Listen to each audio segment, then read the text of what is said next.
Annual Financial Workshop on Mutual Funds, Loan Management, Personal Finance on November 16 and 17. Register now. Hi guys, welcome to I dream. నేను మీ Chanakya. Recent టైమ్స్లో మనము ఒక investment ప్లాన్లలో ఒక దాని గురించి మనం ఎక్కువగా వింటున్నాం. అదే ఎస్బీఐ స్మార్ట్ స్కాలర్స్. మరి అసలు ఈ ఎస్బీఐ స్మార్ట్ స్కాలర్స్ అంటే ఏంటి? మరి అందులో మనం ఇన్వెస్ట్ చేయొచ్చా లేదా? అసలు దీనివల్ల వచ్చే లాభాలు ఏంటి అనే వాటి గురించి కూడా ఇప్పుడు మనతో పాటు డిస్కస్ చేయడానికి మన పర్సనల్ ఫైనాన్షియల్ అడ్వైజర్ విజయ్ కర్ణ గారు ఉన్నారు. ఆయన అడిగి తెలుసుకుందాం. Hi sir. హలో అండి. సార్, ఎస్బీఐ స్మార్ట్ స్కాలర్స్ మనం రీసెంట్గా వింటూ ఉన్నాం. అవునండి. అంటే చాలామంది కూడా కొంతమంది ఇంట్రెస్ట్ చూపిస్తూ ఉన్నారు. అవునండి. అసలు ఏంటి స్మార్ట్ స్కాలర్స్?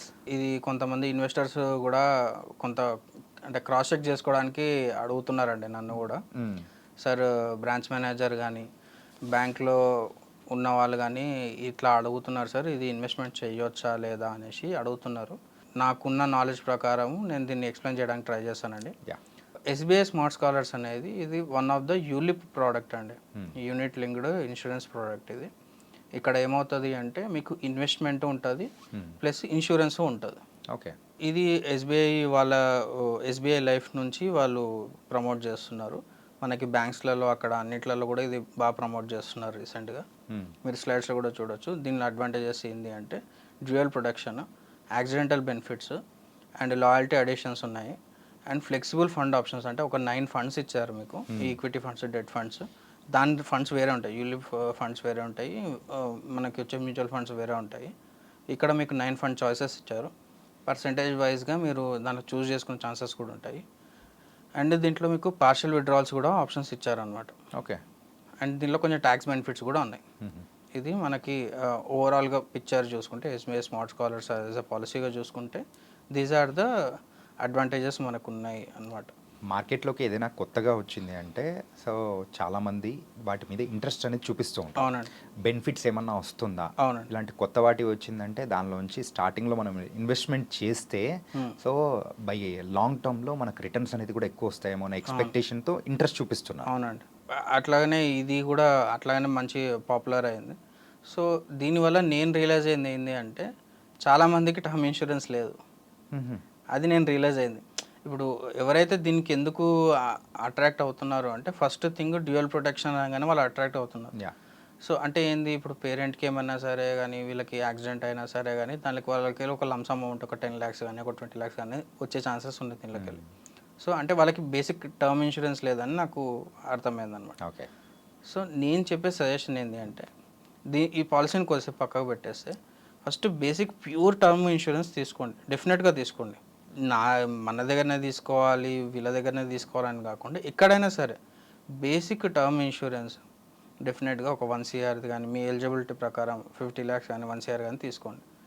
మీకు ఇట్లాంటి పాలసీస్లలో వీటిలలో మీకు కవరేజ్ చాలా తక్కువ ఉంటుంది. 10 lakhs, 20 lakhs, 30 lakhs అలా ఉంటుంది. ఒకవేళ మీకు ఎలిజిబిలిటీ ఉంది, మీకు ప్రీమియం పే చేయగలుగుతాను అనుకుంటే డెఫినెట్గా ఒక 50 lakhs నుంచి 1 CR వరకు బేసిక్ తీసుకోండి. అండ్ అది చీపెస్ట్ అనమాట, చీపెస్ట్ పాలసీ అనమాట. Term insurance will be the cheapest policy among all policies. Okay. So మీకు బేసిక్ టర్మ్ ఇన్సూరెన్స్ తీసేసుకోండి. మీ ఫస్ట్ 2 అడ్వాంటేజెస్ మన డ్యూయల్ ప్రొటెక్షన్ కానీ యాక్సిడెంట్ బెనిఫిట్ కానీ ఏదైతే ఉందో అది ఇక్కడ కవర్ అయిపోతుంది. అండ్ నెక్స్ట్ వచ్చేసి మీకు రిటర్న్స్ కావాలనేసి మీరు దీనిలో చూస్తున్నారు కదా, నేను ఎక్కడో కాదండి ఇదే ఎస్బీఐలో మీకు ఇంకొక ఎగ్జాంపుల్ చెప్తాను. అదే ఈ స్ట్రాటజీలో మనం ఏం చేస్తున్నాము అంటే ప్యూర్ టర్మ్ ఇన్సూరెన్స్ మీరు తీసేసుకోండి ఫస్ట్. సెకండ్ థింగ్ మ్యూచువల్ ఫండ్స్ని యాడ్ చేసుకోండి. ఎక్కడ తిరిగి మళ్ళీ మ్యూచువల్ ఫండ్కి వస్తున్నాను అనుకోకండి. యూలిప్స్లో ఉండేవి కూడా అవి కూడా మ్యూచువల్ ఫండ్సే, అక్కడ కూడా ఈక్విటీ ఫండ్స్లోనే ఇన్వెస్ట్ చేస్తారు. కాకపోతే ఈ మ్యూచువల్ ఫండ్స్లో మీరు డైరెక్ట్ ఓపెన్ ఎండెడ్ మ్యూచువల్ ఫండ్స్లో పెట్టుకుంటే మీకు ఫ్లెక్సిబిలిటీ ఎక్కువగా ఉంటుంది. ఓకే. మీకు ట్రాన్స్పరెన్సీ ఎక్కువ ఉంటుంది.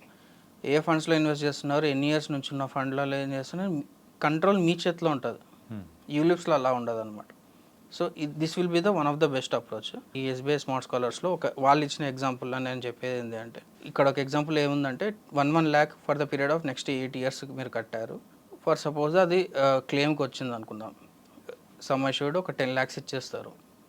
అండ్ నెక్స్ట్ ఫ్యూచర్ పేమెంట్స్ కట్టకపోయినా సరే పాపనో బాబు 20 yearsకి వచ్చారనుకోండి, 20 years అప్పుడు 4% కానీ 8% కానీ రేట్ ఆఫ్ రిటర్న్స్లో ఒకవేళ ఫండ్ వాల్యూ గ్రో అయితే that will be approximate 37 lakhs మీకు ఇస్తారు అనేసి అంటున్నారు. అంటే మీరు కట్టేది 8 lakhs మాత్రమే, మీకు ఏదైనా క్లెయిమ్ వచ్చిందంటే 10 lakhs ఇస్తారు.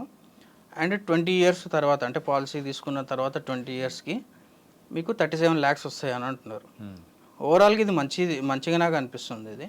కానీ నేను చెప్పేది ఏంటి అంటే ఫస్ట్ టర్మ్ ఇన్సూరెన్స్ మీరు 20,000 30,000 పర్ ఇయర్ మీరు టర్మ్ ఇన్సూరెన్స్ కట్టుకున్నారనుకోండి, అంటే ఆ 8 lakhs ఏదైతే మీరు కట్టడానికి రెడీ ఉన్నారో 1 lakh పర్ ఇయర్లో 20-30,000 మీరు అక్కడ టర్మ్ ఇన్సూరెన్స్ తీసుకొని మిగతాది ఈక్విటీ ఫండ్స్లో పెట్టేసుకున్నారనుకోండి, సేమ్ ఇదే 60,000 1 lakh కానీ మనం SBI large and mid cap same SBI ప్రోడక్టే, నేను మళ్ళీ వేరేది కూడా చెప్పట్లేదు కంపారిజన్ పర్పస్కి.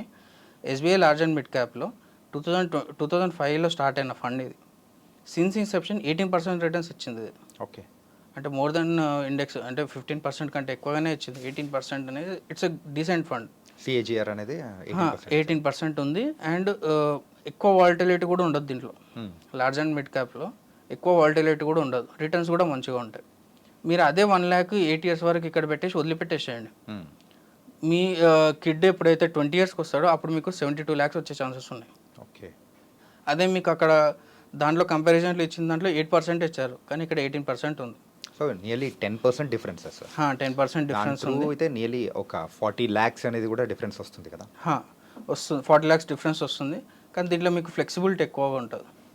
ఇక్కడ large and mid cap, large and mid క్యాప్లో మీకు రిక్వైర్మెంట్ పార్షల్ విత్డ్రాల్ చేసుకోవచ్చు, లేకపోతే దాని మీద లోన్ తీసుకోవచ్చు, లేకపోతే దాని మీద కంప్లీట్గా విత్డ్రాల్ చేసుకోవడానికి ఏదైనా ఎమర్జెన్సీ వచ్చేసింది, వేరే ఏ ఆల్టర్నేటివ్ లేదంటే కంప్లీట్గా కూడా విత్డ్రాల్ చేసుకోవచ్చు అన్నమాట. సో ఈ ఆప్షన్స్ దీంట్లో ఉంటాయి. సో అది కూడా మంచి పాలసీయే. కాకపోతే ఎక్కువ అవేర్నెస్ ఉంది, మేము తెలుసుకోవాలనుకుంటున్నాం, మ్యూచువల్ ఫండ్స్ గురించి తెలుసుకోవాలనుకుంటున్నాము, కొంచెం కంట్రోల్ మా చేతిలో ఉండాలి అనుకుంటే better to go with term insurance plus equity mutual funds. Okay, equity mutual funds కూడా ఓపెన్ ఎండెడ్. మీకు ఇక్కడ ఎగ్జాంపుల్ చూపించినట్టు SBI large and mid cap fund మీరు కన్సిడర్ చేసుకుంటే మీరు ఎక్కువ రిటర్న్స్ తక్కువ కాస్ట్లో తీసుకునే ఛాన్సెస్ ఉంటాయి అన్నమాట. ఓకే, వీటి బట్టి చూస్తూ ఉంటే ఎస్బీఐ స్మార్ట్ స్కాలర్స్ కంటే అందులోనే large and mid cap funds దానిలో ఇన్వెస్ట్ చేసామంటే మనకు వచ్చే రిటర్న్స్ అనేది కూడా ఎక్కువగా ఉంటాయి. కరెక్ట్. సో ఇంకా కావాలంటే మనం ఇంకా నెక్స్ట్ ఫర్దర్గా కూడా మనం చూడొచ్చు అంటారు. ఎగ్జాక్ట్లీ. అదే ఇప్పుడు నేను SBI large and mid cap తీసుకోవడానికి మెయిన్ రీజన్ ఏంటి అంటే వాళ్ళ దాంట్లోనే 18% ఇచ్చే ఫండ్స్ ఉన్నాయి, మనకి అవైలబుల్ ఉన్నాయి. సో బెటర్ టు అంటే వాళ్ళ బాస్కెట్లో ఉన్న బెస్ట్ తీసుకుందాం మనం. రైట్. టర్మ్ ఇన్సూరెన్స్ కూడా వాళ్ళదైనా తీసుకుందాం. కాకపోతే మనకి చీపెస్ట్ వేలో అయిపోవాలి, మనకి అంటే తక్కువ ఖర్చులో ఎక్కువ రిటర్న్స్ రావాలి. కాబట్టి this will be the best approach అన్నమాట. Nice sir. ఏంటంటే every penny is very very important. Exact. మరి వాటిలోనే మరి ప్రతి ఒక్కరు కూడా కోరుకునేది తక్కువ ఇన్వెస్ట్మెంట్తోనే ఎక్కువ రిటర్న్స్ కావాలని ఎక్స్పెక్ట్ చేస్తాం. అవునండి. అలాంటి వాళ్ళకు మంచి సజెషన్ అనేది కూడా ఇచ్చారు. So thank you so much. Thank you అండి. యా గైస్, మరి ఎస్బీఐ స్మార్ట్ స్కాలర్స్ మరి ఎవరైతే వాటి గురించి తెలుసుకోవాలనుకున్నారో మరి పూర్తి ఇన్ఫర్మేషన్ అనేది కూడా విజయకర్ణ గారు చాలా చక్కగా వివరించారు కదా. మరి మరో ఇంటర్వ్యూతో మళ్ళీ కలుద్దాం. అంతవరకు take care. This is your Chanakya.